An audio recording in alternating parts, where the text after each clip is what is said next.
Je suis Grégory Pouy et je vous présente Vlan, un podcast pour vous aider à être plus serein en comprenant, avec nuance, la complexité du monde et en inventant activement le monde à venir.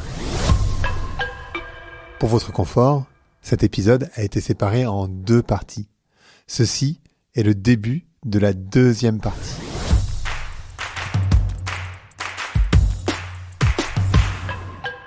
Parce qu'en fait, je voulais revenir sur cette histoire de liberté. Tu disais, c'est le grand atout de l'Europe et on le gâche, etc. Et je me suis dit, mais on n'a pas parlé de la démocratie, on n'a pas parlé des extrêmes. Et effectivement, je suis pas certain que que la démocratie puisse survivre aux réseaux sociaux powered by AI. Tu ne peux pas lutter contre une révolution technologique. C'est pas possible. Ça me paraît difficile. Donc, je sais pas quel est l'avenir de la démocratie dans un monde où t'as TikTok, Instagram, YouTube, qui sont des plateformes sur lesquelles on a pas la main mise, enfin qui sont des ingérences, sans même parler de l'ingérence russe avec les croix gammées, etc.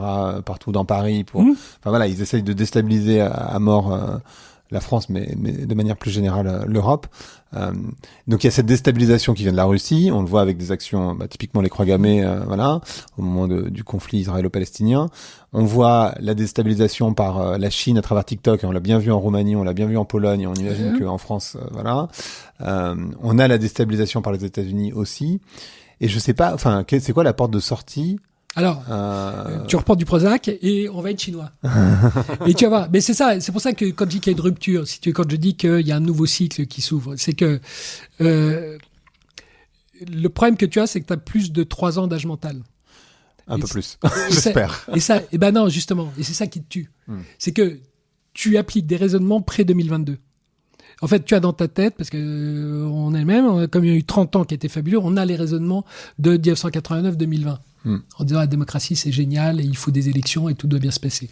Moi je suis chinois, je suis devenu chinois. Donc chinois c'est que tu vas apprendre que la vie elle est paradoxale.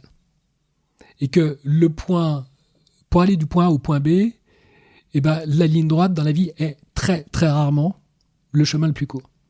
Et donc qu'est-ce qui se passe aujourd'hui? Moi, je vais te dire comment je le ressens, mais je suis un fou. Hein, je viens de l'autre bout de la planète, donc j'ai que des idées de tarés de chinois. Donc le paradoxe, c'est que si tu suis le processus démocratique, tu finiras avec des antidémocratiques. Des antidémocrates, c'est ce qu'on voit c'est ce qu'on voit les élections. Et d'ailleurs, c'est le discours de l'extrême droite, c'est dire vous nous bloquez tout, alors qu'en fait.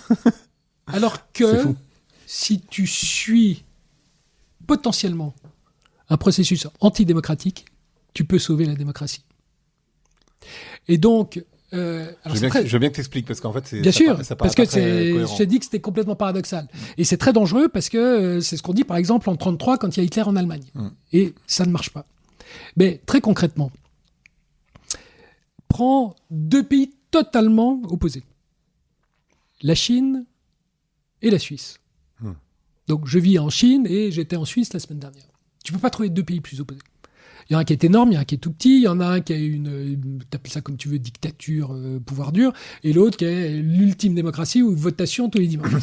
Ça, obligatoire. Une commonalité. Votation obligatoire. Une commonalité, c'est que dans les 2 cas, l'organe suprême de décision est composé de 7 personnes.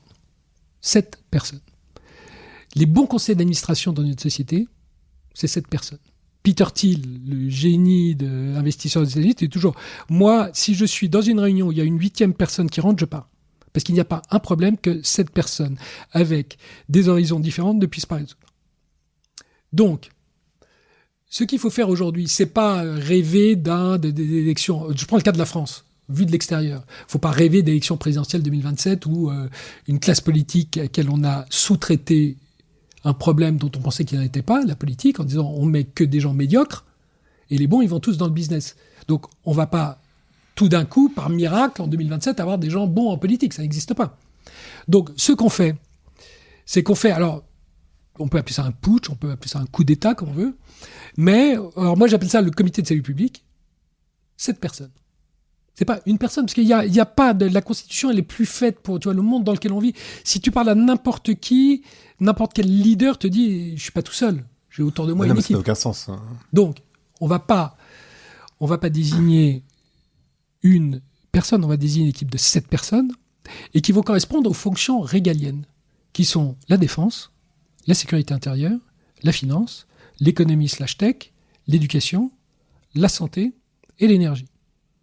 Et une fois que tu as ça, je te dis pas que c'est gay, hein, mais une fois que tu as ça, le pays peut tenir. Et ce qu'on va faire, c'est qu'on va aller chercher... Il faut qu'il y ait l'adhésion de tout le peuple. Donc on est en 1958.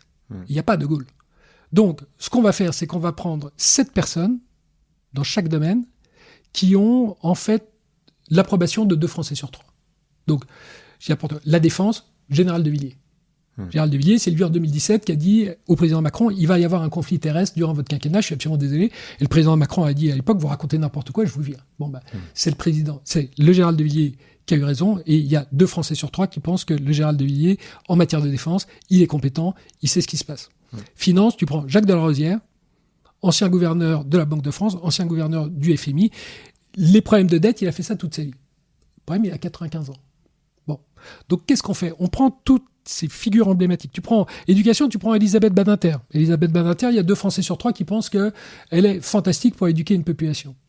Et tu leur dis tous, vous êtes retraités, vous avez 70, 80 ans, 90 ans. Donc, ce que vous allez faire, c'est que vous allez nommer chacun une personne de 40, 50 ans. Dans le jargon, c'est le chef des opérations. Et donc, c'est un modèle allemand du président. Moi, quand j'étais en Allemagne, j'ai commencé en Allemagne à travailler quand j'avais 25 ans. Il y avait un président de la République qui s'appelait Richard von Weizsäcker. Et chaque fois qu'il y avait un problème éthique, moral, que le pays se posait, tout le monde se tournait vers lui et c'est lui qui avait la solution. Et donc, ce qu'on va avoir, c'est qu'on va avoir 7 personnes qui vont avoir une vision, cette vision c'est pour ça que François Bayrou ne peut pas, 40 milliards d'économies, ça suffit pas, mais il peut même pas les avoir parce qu'il a 0 vision. Moi, je vais pas accepter des économistes, si tu m'offres pas une vision. Donc, ces 7, on va les appeler papy et mamie flingueurs. Ils vont nous donner une vision. Et en dessous, on va avoir des gens qu'on la pêche, 40, 50 ans, parce que là, t'as la pêche, t'as l'énergie. Ils vont dire, bien sûr qu'il y a des sacrifices. Mais les sacrifices, je ne vais pas vous insulter, je ne vais pas vous dire boomer, c'est de votre faute, retraité, c'est de votre faute, Jacques Lang, c'est toi qui as tout foutu en l'éducation en enlevant les fautes d'accent à l'orthographe. C'est le génie chinois de Deng Xiaoping après Mao. C'est qu'alors que nous, à la Libération, on fait les ratonnades pour dire les collabos, on va leur couper les cheveux. Deng Xiaoping, il a dit Mao a raison pour 70% et tort pour 30%. En disant, il n'y a plus aucun débat. Il n'y a plus de débat sur le passé parce qu'il faut qu'on aille de l'avant. Et donc, ce qu'il faut qu'on fasse en France, c'est de la même chose. Qu'on repasse pas les 30 dernières années pour savoir. La réalité, c'est que tout le monde a eu tort, soit parce que tu as des hommes politiques qui n'ont pas pris les bonnes décisions, soit parce que le secteur privé a été le premier à en bénéficier. Et que donc, on va pas avoir ce débat qui est totalement délétère et totalement improductif. On dit on y va et on a le respect parce qu'il y a des gens qui ont une vision que l'on respecte et puis on a des opérationnels qui délivrent. Et là, enfin moi je trouve ça beaucoup. Donc c'est pour ça que je te dis c'est un procédé totalement antidémocratique puisque comme en 58 on prend le pouvoir et en même temps c'est pour ça que le choix des hommes est clé. Si c'est fait par Hitler, ça marche pas. Si c'est fait par des vrais démocrates, c'est comme ça qu'on structure le pays. Sauf que ce que tu décris là, ça viendrait d'une sorte d'homme d'État, homme-femme. Non, ça vient de 7 personnes. Mais qui propose ce programme? Alors, c'est justement tout ça le problème, c'est d'Hannah Arendt. Tu as ce problème aux États-Unis avec la fin de l'État de droit. Tu as vu que M. Trump est arrivé, il a dit au cabinet d'avocats, il y a un cabinet d'avocats qui s'appelle Paul Weiss, qui avait supporté les démocrates, il a dit, soit vous payez 40 millions de dollars, soit vous n'aurez plus de business étatique. Il se trouve que c'est un cabinet qui ne fait que du business avec direct ou indirect avec l'État. Donc ils n'ont pas eu le choix que de payer. Mais ils sont allés voir les 9 autres top cabinets d'avocats en disant, c'est le Zimbabwe, donc on va tous se rebeller, et on va stopper. Et le réflexe de chaque cabinet, ça a été de dire, tout à fait raison, on te suit, mais j'y vais que si les autres y vont. Parce que s'il y en a un qui va pas, il va choper tout le business du gouvernement. Et je vais être le dernier. C'est la loi du prisonnier, quoi. C'est vraiment et je serai le dernier à y aller. Et donc personne n'y est allé. Donc c'est pour ça que le problème qu'on a de trouver les 7 personnes, c'est que tu vois qu'il faut qu'il y ait quelqu'un, et sans doute plusieurs.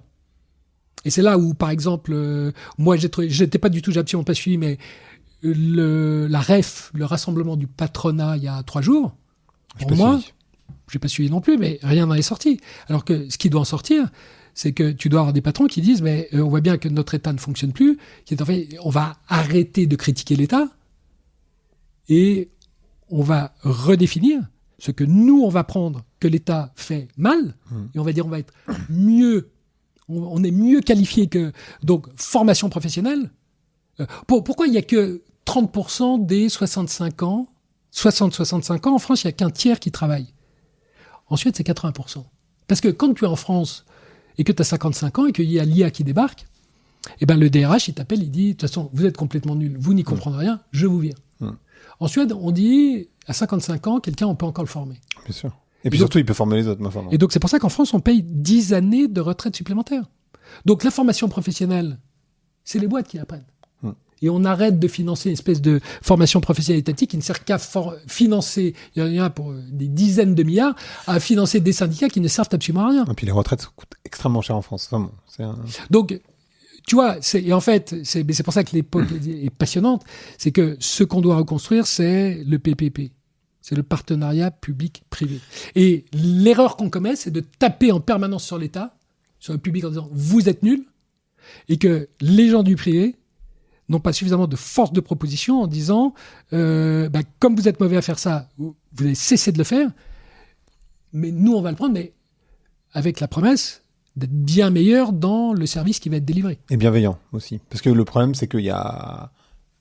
Quand on privatise, souvent, on voit des choix qui vont pas forcément dans le sens du Alors, public. Naturellement, le danger, c'est que tu privatises tes profits. Et que là, il faut écouter Marcel Gauchet, qui dit, pour que ça aille mieux pour tes enfants, il faudra que ça aille mieux pour les enfants des autres. Et que donc le réflexe qu'ont les classes privilégiées aujourd'hui, c'est de dire le fait que l'éducation nationale s'écroule, c'est pas un problème. Parce que... Même les enfants dans les écoles privées. Exactement. Et ça, tu dis, ok, c'est sympa, mais ton fils, ta fille, quand il va avoir... Enfin, aujourd'hui, en 4e, on nous dit, sur les chiffres de l'éducation nationale, hein, un enfant sur 2 en 4e ne sait ni pleinement lire, ni pleinement compter. Bon ben, explique-moi, ton fils, ta fille... Quelle vie va-t-il ou elle avoir quand dans sa cohorte, il va y avoir 50% des gens qui ne sont pas formés? Ça va pas aller. Donc, tu as un groupe de luxe. Regarde, les groupes de luxe actuellement ont acheté 25% des Champs-Élysées qui vont monter à 50%. Parce que dès qu'il y a une boutique qui se libère, ils arrivent et... Ils achètent. Ben, ok, mais si j'ai les gars du 9-3 qui, chaque fois que le PSG gagne, viennent tout péter, elles vont ressembler à quoi tes boutiques? Donc en fait, l'éducation du 9-3... Les gars du luxe, c'est votre responsabilité aussi. Parce que votre business model, il va craquer. Donc, c'est ça qui est fascinant. Ça demande une vision long terme, enfin une vision en fait, et qui n'est pas là. Alors, je reviens de Suisse. Pourquoi la Suisse s'en tire avec un SMIC à 4000 francs suisses? C'est qu'il y a 20 ans, la Suisse a dit, avec la Chine qui rentre dans l'Organisation mondiale du commerce, soit on monte en gamme, soit on est laminé parce qu'ils auront des coûts inférieurs. Et donc la Suisse, il y a 20 ans, a fait un immense pari sur l'éducation. Que tu vois aujourd'hui, si tu vas à l'école d'hôtellerie de Lausanne, que tu vas à l'EPFL, qui est maintenant la meilleure école d'Europe. Bon. Polytechnique Lausanne. Et qui, à mon époque, était l'objet de blagues. Oui, c'est ça. Bon. Donc aujourd'hui, il faut qu'on fasse, et c'est pour ça que cette vision des 7 qui débarquent, c'est que le premier truc qu'ils vont dire, c'est l'éducation, rendez-vous dans 20 ans. Et on a 20 ans d'investissement, mais dans 20 ans, ça va payer. Tu sais que je vais te faire une référence qui va te perturber, je pense. Mais j'ai reçu Guillaume Meurice sur ce podcast qui m'a dit exactement la même chose. Qu'en fait, on peut plus avoir une seule personne à la tête, ça n'a aucun sens. Mais c'est quelqu'un de très bien, Et qui dit la même chose. L'autre truc sur lequel je voulais rebondir, quand tu disais de l'hyperspécialisation sur une IA, ça m'a fait penser au redressement incroyable de la Corée du Sud, qui a su, alors que c'était un pays où, après post-seconde guerre mondiale, complètement dévasté, oui. Et qui a su, par une hyperspécialisation, devenir un champion mondial. Enfin, après, ils ont des gros problèmes de démographie, etc. Mais en tout cas, à date... L'idée d'éducation, c'est pas moi qui l'ai eu. Hein. Elle me vient parce que je vis en Asie. Un foyer asiatique dépense 15% de son budget dans l'éducation de l'enfant unique. 15%. Chez nous, l'éducation, c'est 3,7% du PNB. C'était 4,3 il y a 20 ans. Et les retraites sont passées de 7 à 14. Donc, nous avons piqué 7 points de PNB pour acheter les voix des retraités politiques au détriment de l'éducation. Mais aucun politique le dira parce que c'est eux qui votent. Donc Exactement. Et donc c'est pour ça qu'il faut que le vote soit obligatoire. Dans mon livre, c'est une des recommandations. Il faut que le vote soit obligatoire pour que les 18-30 ans votent et que les hommes politiques, enfin les hommes et femmes, les responsables politiques soient obligés de s'intéresser au sort des 18-30 ans. Mais comme, je sais pas si tu as suivi ce chiffre, mais la France est passée en démographie négative cette année. Dans 5 ans, il y aura plus de personnes âgées que de personnes jeunes en France. Donc en fait, tu vois, c'est dans 5 ans, c'est pas très loin. Hein. Donc malgré tout, même si on fait ça, on aura quand même beaucoup de vieux. Enfin, l'air de rien. Oui. Ce sont ces gens qui vont voter. Après, on peut aussi les sensibiliser en disant, qu'est-ce que vous voulez pour la France? Enfin, je comprends votre position, etc. Mais d'une certaine manière. Ouais, mais alors explique-moi, c'est quoi un vieux? C'est Alors quoi la définition d'un vieux? Donc, pourquoi tu m'as mis dans la tête qu'un vieux, c'était 60-65 ans? Alors que moi, j'ai plein de, Oui, c'est vrai. j'ai plein de copains de 60-65 ans qui partent à la retraite aujourd'hui alors qu'ils pètent la forme. Ouais, c'est vrai. Donc, moi, j'ai pas du tout l'intention de m'arrêter à ce je te rappelle que la retraite, ça a été inventé par Bismarck à la fin du 19e siècle. Ouais. Et que l'âge de la retraite était de 65 ans. OK? Parce que l'espérance de vie était de 55. Et donc, il disait, si tu as vécu 10 ans de plus que la moyenne, que tu as contribué à l'économie 10 ans de plus que les autres, c'est assez normal que la société te soutienne. Donc aujourd'hui, l'espérance de vie en France est à peu près 82, 84 hommes, femmes. Bon, bah effectivement, donc tu rajoutes 10. À 90 ans, je trouverais tout à fait normal. À partir de 90 ans, je trouverais tout à fait normal que l'État te soutienne. Mais avant, tant que tu as tes facultés, tu bosses. Ça, c'est pas très populaire. Mais je suis assez d'accord sur le... Après, je pense que ça dépend aussi beaucoup des métiers. Non, mais dire que tous les vieux sont des salauds égoïstes, non. Je ne connais pas une grand-mère qui ne soit pas prête à faire des sacrifices pour ses petits-enfants si tu lui as offert une vision. Oui. S'il n'y a pas de vision, en fait, la grand-mère, elle dit, une grand-mère, si tu lui donnes pas de vision, son premier réflexe, c'est une sorte d'égoïsme en disant, je dois garder, je sais pas de quoi demain sera fait, j'ai plus de revenus, donc je garde tout mon argent. Donc le taux d'épargne est plus élevé chez les retraités que chez les actifs. 25%. Non, mais c'est une catastrophe. Enfin, c'est quand même fou que les retraités mettent plus d'argent de côté que les personnes qui travaillent. Enfin... Mais c'est très intéressant parce que le coût, les retraités, c'est l'exemple typique qui te prouve qu'aujourd'hui, politiquement, le coût de la non-réforme est supérieur au coût de la réforme. Ce qui est très contre-intuitif, tu vois, c'est très paradoxal parce que tous les hommes politiques te disent, c'est Juncker qui a toujours dit, on sait ce qu'il faut faire, mais on ne sait pas comment être réélu. Et là, la chute du président Macron de 30% des voix en 2022 à 15% en 2024, en 2 ans, en arrosant pourtant les retraités, plus 5%, c'est que les retraités ont dit, mais s'il n'y a pas de financement de notre système, il ne va jamais tenir. Donc en fait, dans un an, j'ai plus de retraite. Et donc je ne vote pas pour quelqu'un qui ne réforme pas. Donc le deal qu'il fallait faire naturellement post-Covid, c'était de dire, toutes les retraites sont gelées, mais contre ça, on vous donne une visibilité que on va les payer. Alors que là, vous savez très bien que le système... Il va exploser. Il va imploser. Donc, moi, retraité, c'est pour ça que tu m'as augmenté de 5%, mais j'économise 25% parce que je sais que l'an prochain, il y a un risque. Donc, tu vois, c'est ça. Et c'est pour ça que le comité des 7, il peut dégainer s'il a une vision. C'est qu'aujourd'hui, la population, le coût politique de la non-réforme est supérieure au coût de la réforme si elle est associée à une vision. Ça, j'en suis persuadé. Je suis complètement d'accord.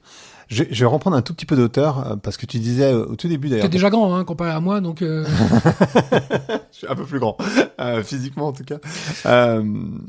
Tu disais au tout début, la Chine et les États-Unis sont dans une situation économique très complexe, parce que en tant qu'Européens, on a du mal à voir quand même, mais effectivement, les taux d'endettement sont catastrophique. Tout le monde parle d'une crise financière depuis des années, enfin pas depuis 2008 parce que bon, voilà, mais ça fait quelques années qu'on attend une sorte de crise financière et qu'on voit pas venir. Et je serais très curieux de savoir toi comment tu vois les choses de ce niveau-là. C'est-à-dire, et pour le coup c'est plus proche de ton métier, mais oui. Alors le principe des crises financières, c'est que elles arrivent sans prévenir. C'est quand elles sont annoncées, elles n'ont jamais lieu. Donc ce problème de la dette, il est tellement énorme qu'il y a beaucoup de gens qui y réfléchissent et dans le jargon on dit tant que la musique joue on continue de danser. Donc il y a des gens extrêmement intelligents qui repoussent le problème. Pour moi le plus grand risque Il va donc pas venir de tout ce sur quoi on se concentre, parce que il y a des pare-feux qui sont. Parce qu'on se concentre J'ai dessus. dit la dette. Je pense pas qu'il y aura une crise souveraine de la dette française. Alors on le mérite, mais on l'aura pas, parce que il y a des gens à Bruxelles, à la BCE, qui s'occupent de ça toute la journée. En revanche, c'est elle viendra de ce qu'on ne regarde pas. Et aujourd'hui, sur le plan financier, là où je vois le plus grand risque, c'est qu'aujourd'hui, en gros, 50% des actifs financiers mondiaux ne sont plus régulés. Tu peux expliquer ? Ne plus régulés, c'est-à-dire que normalement, quand tu as un actif financier, c'est par exemple une banque en France, quand tu es une banque, tu as des règles qui te sont imposées par la Banque de France et tu ne peux pas faire n'importe quoi. Et si tu ne suis pas les règles, on te retire ta licence et tu n'as plus. Et à côté de ce... Donc c'est un business qui est très contraignant. Une banque, elle peut pas, quand elle te prête, elle va te demander un dossier avec tout un tas de renseignements. C'est pas seulement pour t'embêter, mais c'est parce qu'elle a une obligation légale de dire, quand je prête à quelqu'un, il faut que je m'assure qu'il puisse rembourser. Surtout qu'elle crée de la monnaie à ce moment-là. Donc, Tout le secteur non régulé, ce sont des gens qui ont dit, on va créer une activité financière, donc elle peut s'appeler private equity, elle peut s'appeler private credit, elle peut s'appeler crypto-monnaie, elle peut s'appeler stablecoins, qui n'est pas régulé. Et naturellement, comme ces gens n'ont pas de règles, ils peuvent, surtout à court terme, créer des business extrêmement profitables. Trump fait ça très bien. Trump coin. Donc, est-ce que le problème va venir de la dévaluation du dollar? Est-ce qu'il va y avoir une dédollarisation? Moi, je pense que non. Je pense qu'il va y avoir une redollarisation à travers les stablecoins. Par contre, donc le danger vient pas de là. Le dollar va baisser, mais il remontera, comme il l'a fait en 1944, comme il l'a fait en 1971. Par contre, un Trump coin, un président des États-Unis, le truc est monté, je sais plus combien. Je sais pas, mais lui, il a gagné beaucoup d'argent. C'est en milliards, je crois que c'était 15 milliards de dollars au top. Là, je dis, c'est n'importe quoi. Et il est où le régulateur pour empêcher les gens de perdre leur argent? Et naturellement, comme ça profite à Trump, il risque pas d'y avoir un régulateur du Oui, Trump non. coin. Ça, c'est pas. Donc, et c'est aussi pour ça que le monde est aussi excitant, c'est que, je vais te poser une question. Est-ce qu'en 1992, donc 3 ans après 1989, quand on avait vraiment une question, est-ce que tu avais compris tout ce qui allait se passer dans les cycles de 30 ans, c'est-à-dire Internet, communication gratuite, je peux téléphoner à quelqu'un à l'autre bout du monde, je peux monter une marketplace. Je pense qu'on est, de manière générale, et je dis ça assez régulièrement, on est extrêmement mauvais à prédire l'avenir. C'est-à-dire que quand on était dans les années 80, 90, on pensait aux voitures volantes, etc. Quand on a eu Internet, on pensait qu'on allait être tous beaucoup plus smart. Au final, on est tous beaucoup plus lobotomisés par des plateformes qui ne veulent pas forcément que du bien. Et aujourd'hui, on sait absolument pas de quoi sera fait demain. Non. Exactement. Donc, on est dans un cycle de 30 ans. On a eu 1989-2020. Là, on a commencé en 2022. Encore heureux qu'au bout de 3 ans, en 2025, j'ai aucune idée de la tronche que vont avoir les 27 années à venir. Parce qu'autrement, la vie serait vraiment pas gaie. Et là, ce qui est tellement... Tu vois, l'intelligence artificielle, qu'est-ce que ça va donner? On n'en a pas la moindre idée. Et quand tu es investisseur, quel était le meilleur moyen de gagner de l'argent dans la première? C'est d'investir sur les trucs qui n'étaient pas la technique, si? Non, c'était toute cette productivité qui va en profiter. Et ça s'appelle Facebook. Parce qu'en fait, on a créé énormément de productivité. Chaque fois qu'on allait sur Google, on a la réponse tout de suite. On a gagné 2 heures par jour. Des 2 heures, qu'est-ce qu'on a fait? On les a gaspillées sur Facebook. Donc, il fallait pas investir dans toute la tech, machin, là. Les gens ont trop investi, ils ont perdu. Il fallait aller chez... Donc, la vraie question que j'ai pour toi, c'est intelligence artificielle des livres, absolument génial, dans, mettons, 2030, la semaine de 4 jours. Vendredi, off. Qu'est-ce que tu fais vendredi?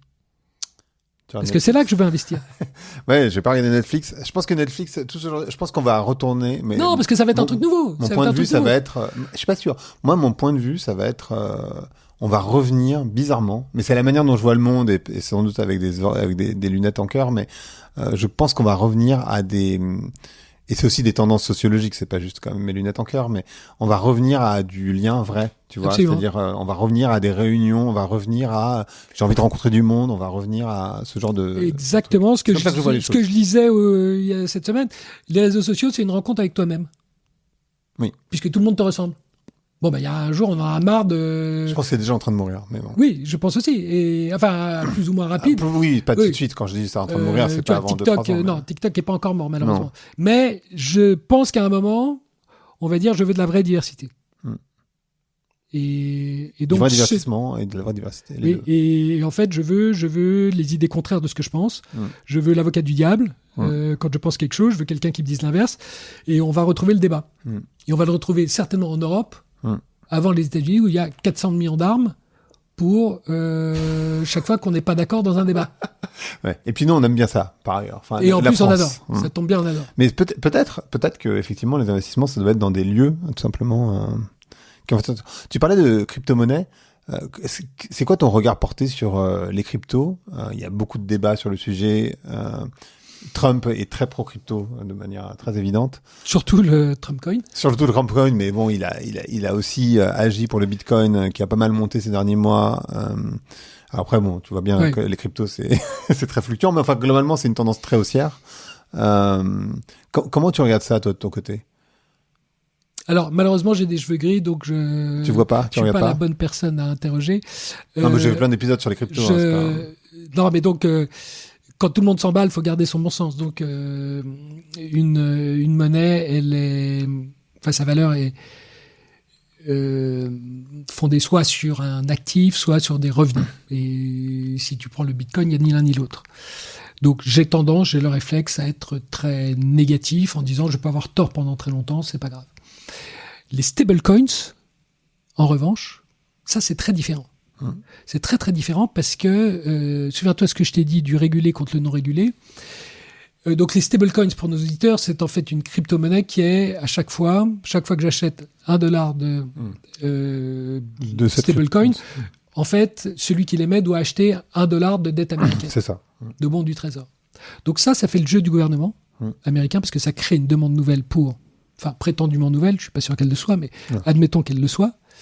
Et ça permet surtout au gouvernement américain de retirer la réglementation des taux à court terme américains qui sont aujourd'hui à la Fed, qui est la Banque fédérale américaine qui est censée être indépendante du gouvernement et qui peut donc prendre des mesures anti-politiques.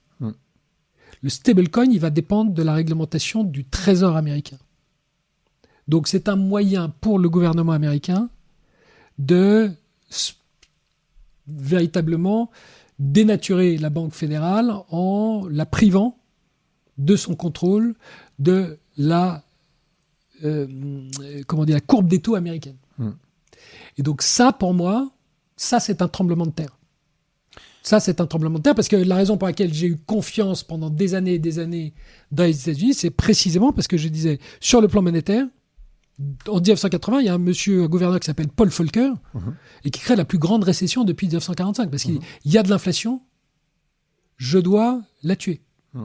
Et aujourd'hui, quel est le problème? C'est que tu as peut-être vu que le président Trump a licencié le fonctionnaire en charge des statistiques du travail, de l'emploi, en disant j'aime pas tes chiffres.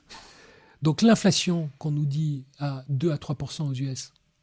Finalement. Je lis cette semaine. Si tu achètes une vache aux US pour faire un steak, le prix de la vache depuis 2020 a doublé.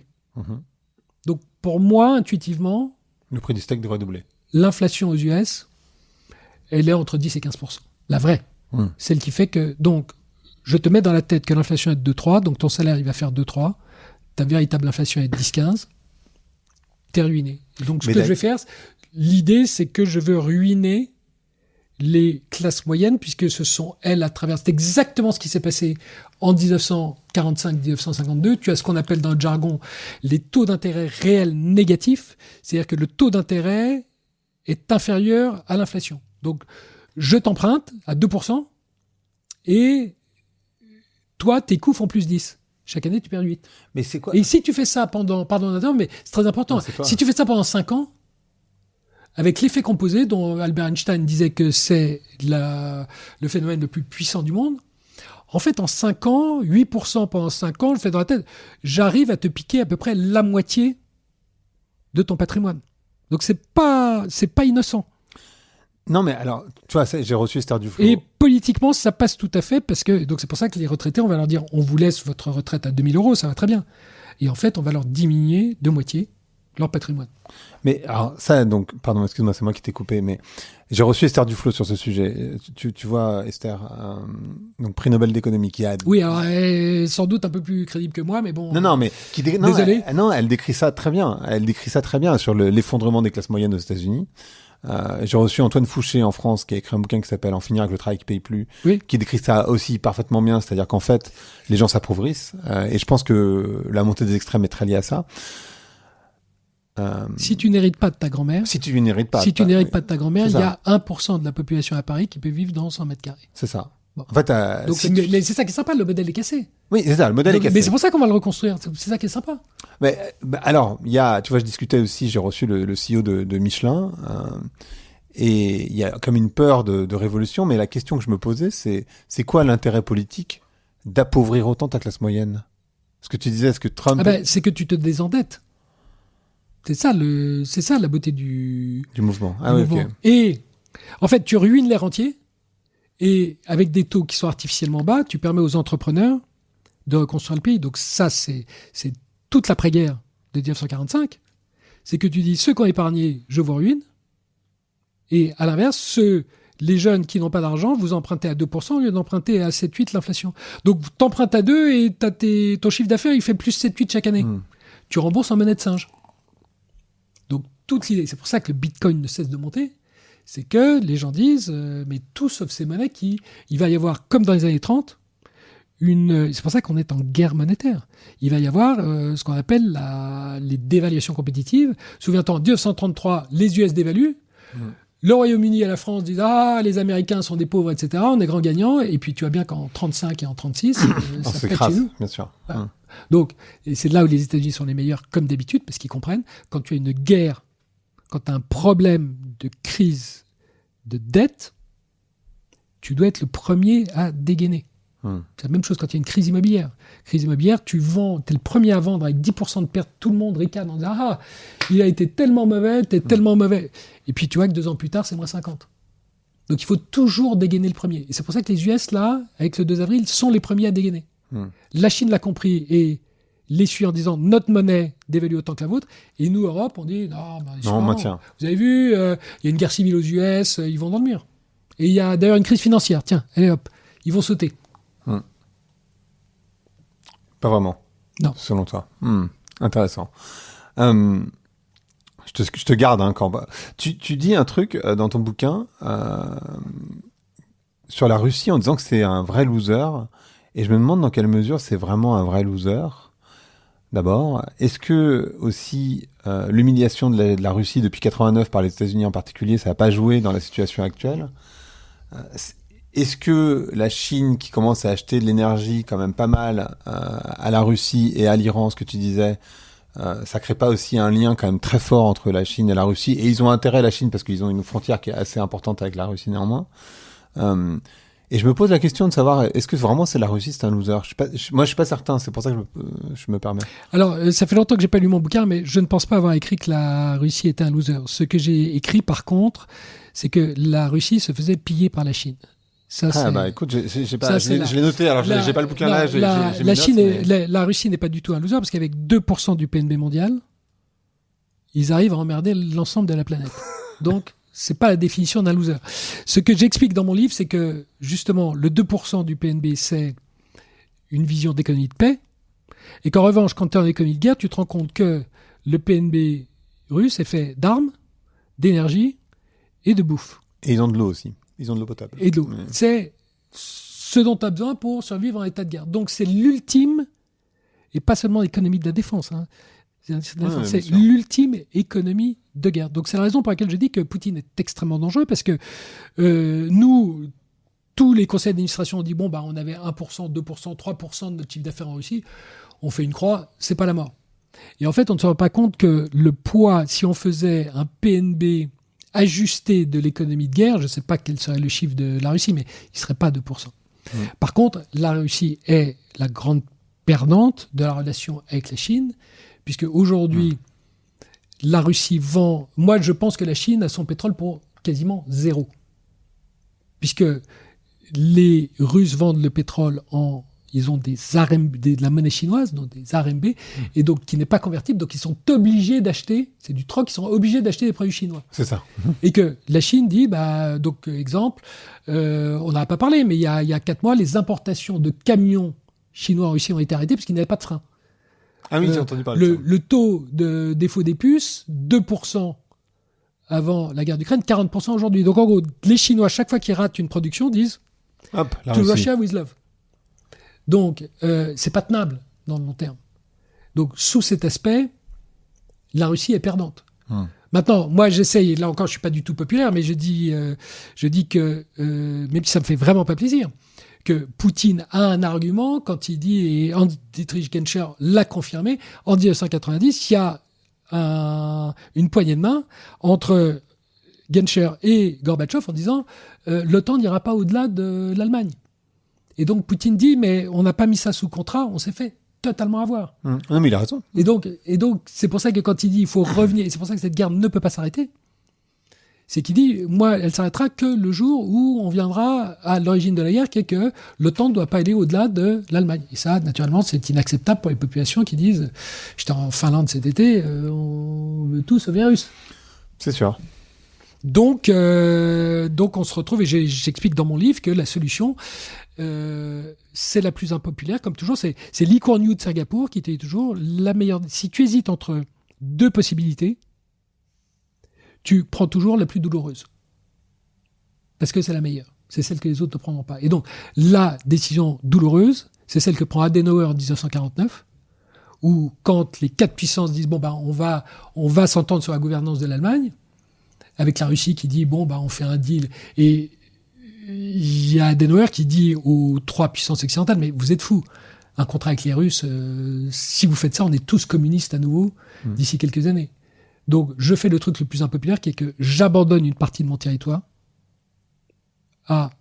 au pouvoir russe, je ne reconnais pas légalement la frontière et j'attends calmement parce que la Russie est un pays de tarés et régulièrement il pète et on récupérera le moment venu. Le moment venu. Et les Allemands sont patients pendant 40 ans. Et donc aujourd'hui, il faut faire exactement la même chose. Il ne faut pas demander à la Chine ou aux États-Unis d'arrêter une guerre dont ils sont les premiers à bénéficier.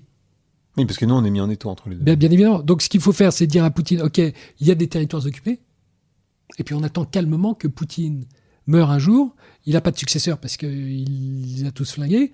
Et donc le jour où la Russie s'écroule, on va les voir, on leur dit, mais j'ai l'impression que les Chinois vous pillent quand même. Bon, le patron avant, il les adorait, mais vous les adorez vraiment, les Chinois? Donc vous êtes Européens. Et donc on a commis une énorme erreur en 1990. On va pas la recommettre. Et c'est là où, à partir de 2030, nous, Européens, on va être crédibles sur le plan de la défense si on investit convenablement. Et là, il faudra avoir un deal intelligent au lieu, c'est le traité de Versailles en 1919, au lieu d'écraser la Russie en disant, vous êtes à genoux, de dire, faisons un deal intelligent et faisons ce que Brzezinski, dans son livre, donc le meilleur géopoliticien américain. Non, américain, pardon. Donc c'est lui qui, il y en avait 2, il y avait Kissinger pour les républicains, Brzezinski pour les démocrates, qui a écrit son livre Le Grand Échiquier en disant le pire qui puisse arriver aux États-Unis au XXIe siècle, c'est l'Eurasie. C'est que si l'Europe se met avec la Russie, ils ont les idées plus les ressources naturelles, on est mort. Et donc c'est pour ça que derrière, sans être un complotiste, il va de soi que cette guerre. Alors, est-ce qu'on peut pousser jusqu'à dire les États-Unis sont à l'origine de cette guerre?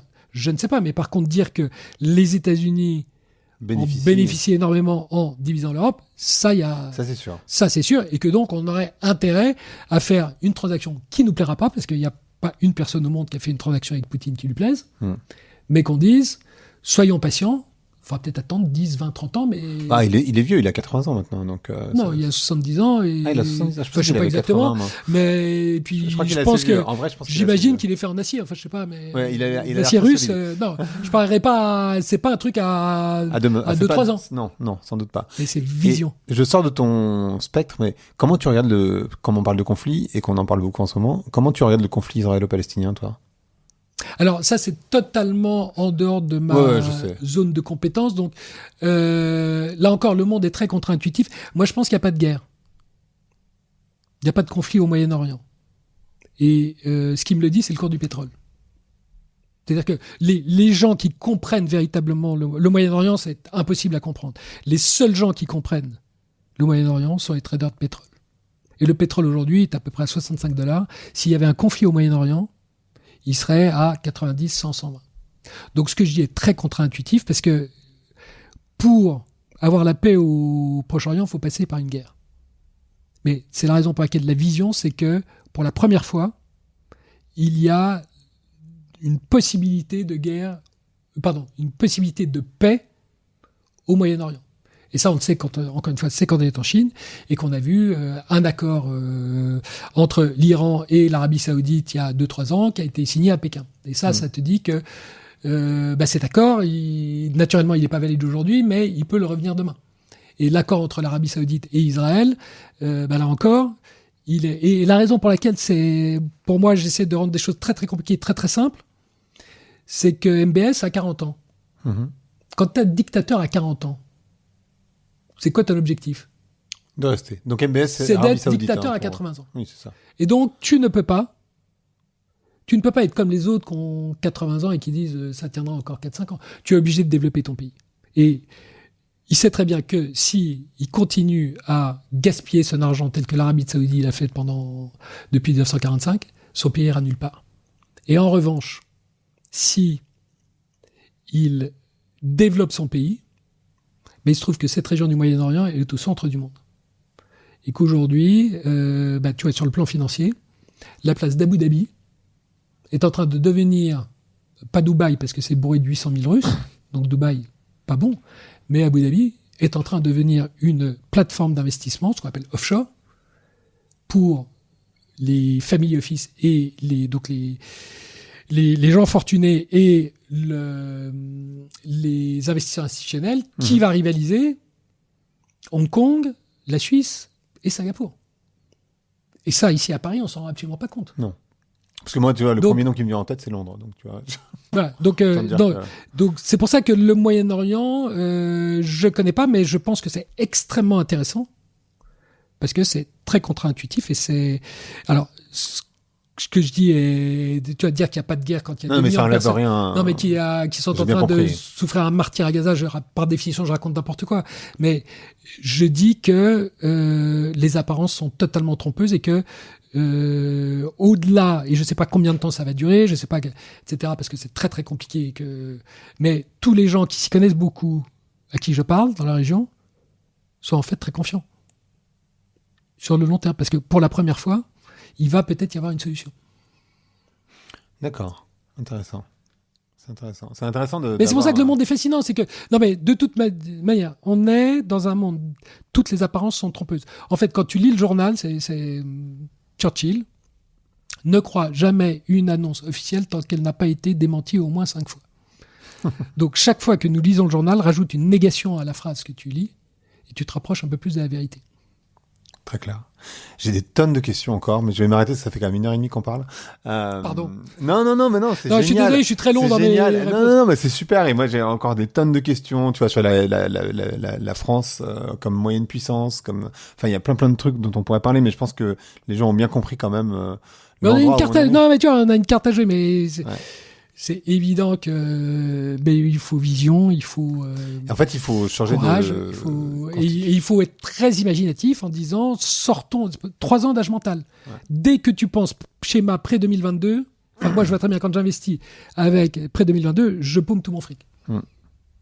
En fait, il faut oui, je suis d'accord. Ce qui a marché ne va pas marcher, ce qui n'a pas marché va marcher. Pour faire simple. C'est pour ça qu'on a un nouveau cycle. Ouais. Et c'est pour ça, non mais autrement, à quoi ça sert de faire des enfants ? Si les enfants font ce qu'on fait, c'est que les enfants, ils vont faire l'inverse de ce qu'on a fait. Ouais. Les générations se construisent toujours en opposition par rapport. Toi, tu voulais acheter de l'immobilier, tes enfants, ils vont dire mais l'immobilier, on s'en fout. On peut pas l'acheter de toute façon, mais on s'en fout. Ouais, on va louer. La voiture, tu as une voiture, mais tu plaisantes. Complètement débile. Non, c'est vrai. À l'immobilier, je sais pas dans quelle mesure ça va bouger, parce que l'immobilier, c'est quand même un truc très ancré à l'intérieur de nous, mais bon, peut-être que je me. Ça a bougé totalement. C'est tu vois, la surprise de Airbnb. Louer ton appart à quelqu'un que tu n'as jamais vu, alors que tu as toutes tes possessions. Ouais. Enfin, c'est impossible dans le cycle précédent. C'est vrai. Aujourd'hui, ça boom. C'est vrai. Merci beaucoup, David. C'est moi, grand C'est merci. super intéressant. Le podcast s'appelle Vlan, donc je voudrais savoir à quoi tu veux ouvrir et où claquer la porte. Alors, claquer la porte, c'est la fake news. Qui voyage 6 à 7 fois plus rapidement que là où j'ouvre la porte, qui est la connaissance. Donc le problème que j'ai, c'est que j'aimerais claquer la porte 6-7 fois plus rapidement que j'ouvre la porte. Ouais. Et ça, parce qu'autrement, on va ramer. Et ça suppose de continuer à s'informer et de continuer à lire et de pas regarder de lire des bouquins, de pas lire ou de pas lire des résumés, de pas regarder des vidéos courtes, de prendre le temps en fait d'apprendre. Et ça, l'IA, même si elle est très efficace. Si, parce que si les 2-3 heures journalières de la première évolution que j'ai foutu dans Facebook, qui était une stupidité totale, là, soyons plus rusés, et on va le vendredi off, il faut qu'on investisse dans la connaissance. Le café philosophique. Non, peu importe, quel que soit ton domaine. Mais la connaissance. Passionnant. Oui, parce que la connaissance, ça peut être aussi de poncer une table ça peut être plein de choses. Ce que tu veux. Parfait. Merci beaucoup. Mais c'est moi, grand merci. Merci d'avoir écouté Vlan.